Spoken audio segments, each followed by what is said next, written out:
boys. Just another quick one.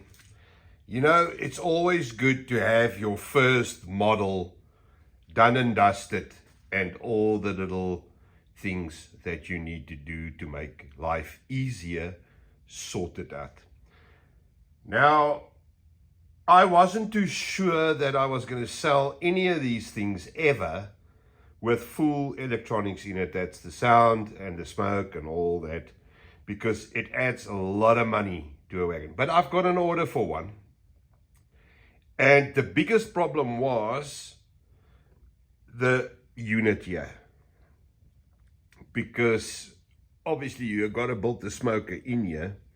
And when I painted stuff afterwards, the radiator grill here is very difficult to paint when this is painted. Now it can all be done separately because we removed the grid and the doors and all that stuff. Everything on the side here was removed. So now that can be separately applied, painted one side and then just glued on, which makes life a lot easier, which also means that I can prepare this better than I did the other one. Also, what I found with the other one is we have a slight little problem now, because the moment you put the decoder in here, with the smoker being here and the wiring harness at the front, it is very, very much easier to be able to remove that thing. That other one, I actually glued thread in and screwed it in, which makes it horrifically difficult to get your hand in here, you know, to go unscrew it there. So look what we've done. Look what we've done. This now, can you see here? This now removes like that. So we actually printed this on the back so it can locate in there. Now onto this, I will do a little board for the decoder so that the whole thing slides in like this. It locates there and it can't go anywhere. At the bottom here, we got two magnets. There they are. And this thing just goes in. Click like that, and it's nice and tight. So if you do need to change anything in there or replace something, or if a decoder is blown or whatever reason, to get to the decoder is as easy as this. And also now I can make the wire loom a hell of a lot shorter, because this little unit I can pre-wire now and do everything I want to on it and then just slide it in, which also means that the whole body can now be painted and prepared one shot without me having to worry about this, which is very, very nice. Okay, now also, yeah, here's the bogies. There's the bogies with the brakes attached and all that. But let me show you something else also that I found on that one. Remember I told you about the doors going to be very difficult, because you gotta like sort of glue that stuff straight, otherwise the doors won't open.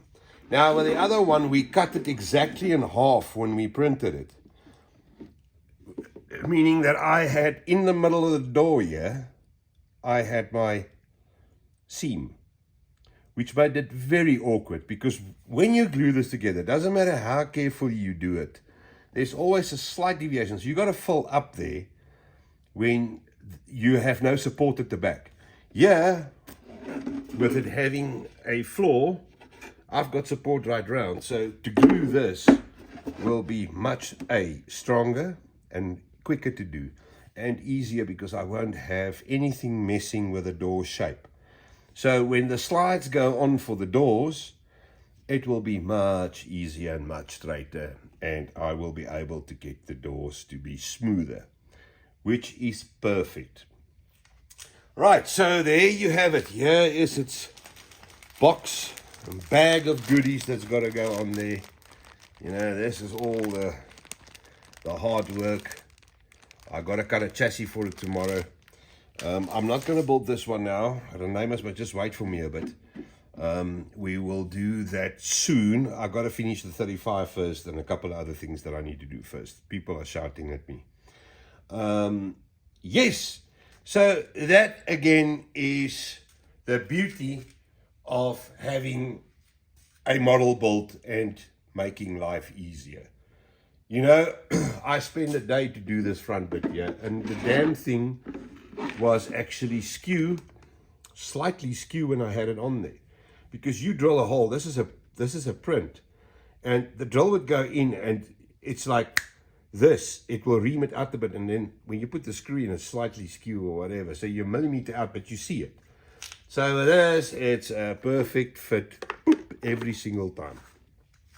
So now the beauty of this is I have 2 available drawings or STLs to print from. One for, so the guy can now pre-order and tell me, nah, listen, I just want a normal one. Then I print it like the old one was, just straightforward, and we put it together.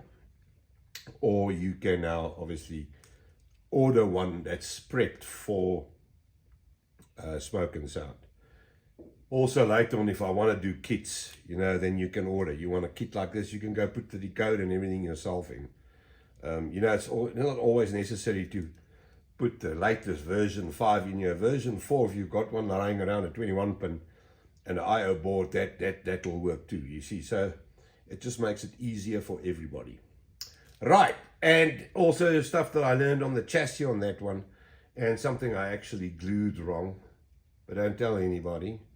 It's fixed on this one. So the moment tomorrow or so, I'll cut the chassis and just get the whole kit together so that I can just slap her and glue her together when I have time. All right, just a quick one to show you what is going on with the LA. Right, dudes, thanks allemaal. Goed, tot ziens.